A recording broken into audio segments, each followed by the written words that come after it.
government is distorting things here by trying to forgive student loans and trying to transfer money from one set of Americans to another set of Americans, picking winners and losers.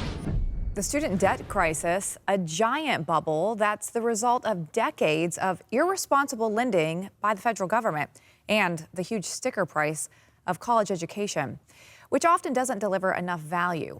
President Biden wants to wipe out billions of dollars of this debt, but is that the fair thing to do to taxpayers who only borrow what they can pay back? Centerpoint's Joe Gum joins us now. Joe. Yeah, Lindsay, a very large bubble. In fact, in October, millions of student loan borrowers have their first payment due since March of 2020, when the government suspended loan payments as part of its COVID relief plan. Borrowers currently owe a staggering $1.77 trillion in student loans, 92% of them federal loans. President Biden has been trying to forgive much of that debt. However, Republicans in the courts are saying stop, that rewarding people who borrowed too much places an undue burden on those who did not. If you truly think that you are a good person, you should truly say to yourself, I can use my own tax money to help someone else with their student loans. To forgive or not to forgive? That's the debate raging about America's ballooning student loan crisis. This summer, the Supreme Court blocked President Biden's plan to forgive more than $400 billion in student loan debt.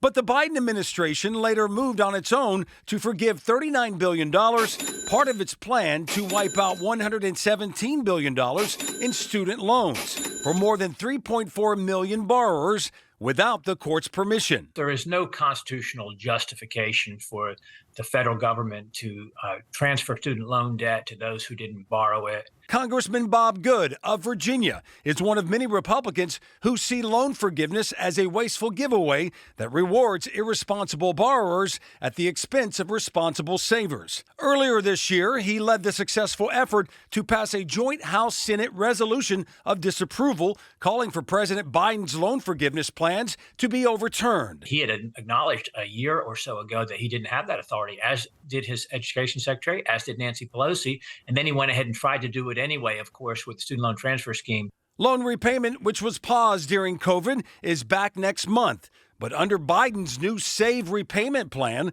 loan payments for 20 million borrowers are being slashed or eliminated based on income or family size. Well, I guess if it helps other people out, that would be a good thing, but I'm not really sure what implications that has on taxpayers and things like that. The SAVE plan is expensive, costing taxpayers $475 billion over 10 years, according to the nonpartisan Penn-Wharton budget model. It's fine because as long as I know where my taxes is going, then I'm okay with it. Half the reason people aren't happy with their taxes is because they don't actually know where it's going. If it's going towards a good cause like this, then I'm okay with it. Loan forgiveness is popular with college students, but critics say the Biden administration is just writing multi-billion-dollar checks to win political support. A tried and true Democratic tactic. The government is distorting things here by trying to forgive student loans and trying to transfer money from one set of Americans to another set of Americans, picking winners and losers. And that's just bad form, and it's divisive in our country. Stuart Hellman, a business owner for more than 42 years, paid for his own education, but has had 3 children on federal loans. Yeah, I'd love for them to wipe out. Of course, I've applied for help and didn't get anything for that. So I'd like to, at least for them to work with me on lowering the payments. I don't have any problem paying them back, but you know what they're wanting me to pay is ridiculous. Centerpoint reached out to the Department of Education several times, requesting an interview with Secretary Miguel Cardona, but a spokesperson declined our request. He continues to be determined, I think, to buy votes. His previous scheme was right before the November 22 election in an effort to try to buy the votes of young people, but it's immoral, it's illegal, it's unconstitutional. But parents like Stuart Hellman don't see it that way. After all, they must return to paying off their children's loans next month. I'm a taxpayer also, and you know we all need help.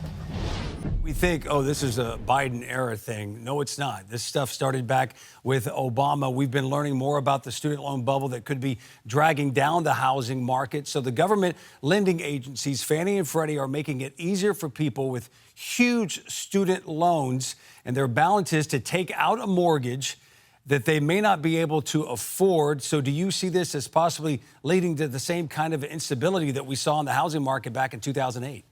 Not that bad. It'd be hard for anything to get that bad again, but this is a troublesome, worrying sign, and Fannie and Freddie are up to their old tricks again.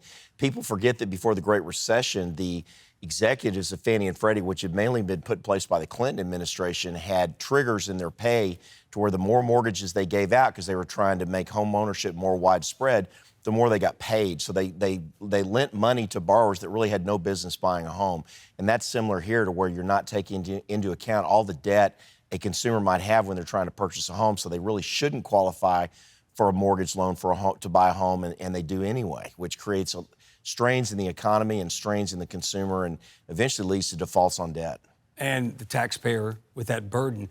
I said to you off camera, I would have loved this coming out of college with the credit card debt I had and other things going on, to just be able to go in and say, I want to buy a house, but I have $200,000 in debt.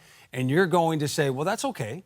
This administration has tried before with the student loan program. And of course, the Supreme Court said, no, we're not, you can't do that. You can't just forgive $400 billion. So they're trying to do a workaround now, coming up in October, with the SAVE repayment student loan program, basically saying, hey, you can't pay it after 10 years? That's okay. We're okay with that. So now with the housing, I can buy a house, but I still have $200,000 worth of looming debt. And they're like, Fannie and Freddie are like, okay, that's okay.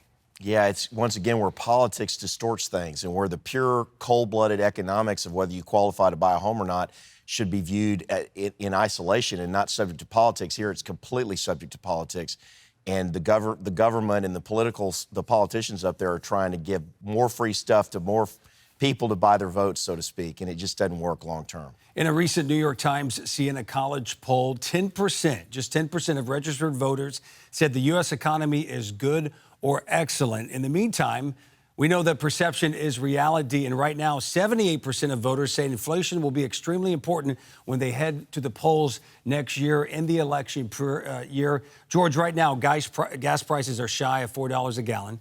We haven't seen that in a while, but it's coming back. Home insurance premiums are soaring. We have the most consumer credit card debt on record.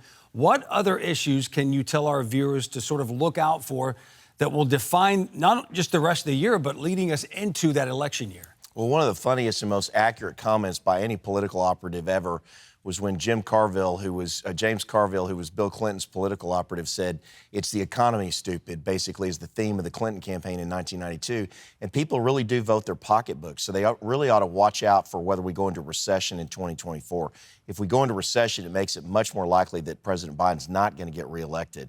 But we haven't tipped into recession yet. The economy's been very resilient, even though the government and regulatory policy and tax policy have been trying to kill the economy off and send us into recession. We've been very resilient so far.